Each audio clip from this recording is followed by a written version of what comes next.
जो दिया हुआ उसको हम लिख डालते हैं। तो इसमें दिया कितना है, जो एंगल है केंद्र के ऊपर वो बन रहा है 120 डिग्री का। वहीं हम रेडियस की बात करें तो रेडियस जो है हमारा 10 सेंटीमीटर का है।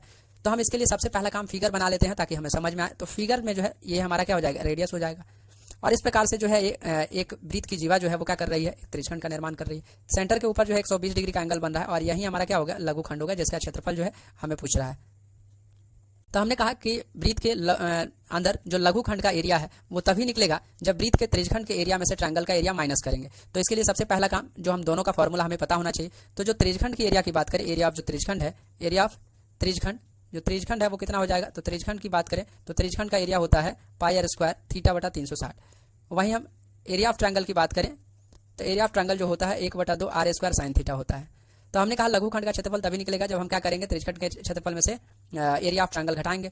तो लघुखंड का जो क्षेत्रफल है वो हम लिखते हैं। लघुखंड का क्षेत्रफल कितना हो जाएगा, एरिया की बात करेंगे तो एरिया जो हो जाएगा, पाई की बात करें तो पाई का मान कितना हो जाएगा, 22/7 हो जाएगा। आर 10 है तो 10 का स्क्वायर हो गया। थीटा 120 है तो 120/360 हो गया। और माइनस घटाना पड़ेगा ट्रायंगल का एरिया। हमने ट्रायंगल का एरिया 1/2, आर जो है, आर की बात करें तो आर 10 का स्क्वायर है। साइन कितना डिग्री है, 120 डिग्री, क्योंकि 120 डिग्री बन रहा है।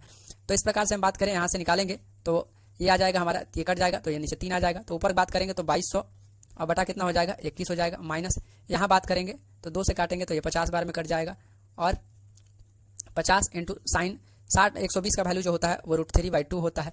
तो हम यहाँ से बात करेंगे तो यहाँ से हम डिवाइड करेंगे तो ये आ जाएगा 104.76 आ जाएगा। और माइनस इसको काटेंगे तो ये 25√3 आ जाएगा। अभी इसका हम क्या करेंगे, √3 का वैल्यू पुट आउट करेंगे तो 104.76 माइनस इसको करेंगे तो ये 43.30 आ जाएगा। 104 में से अगर 43 घटा लेते हैं तो 61 हमारा आ जाएगा, 61.46 जो है यही हमारा क्या हो जाएगा, आंसर हो जाएगा।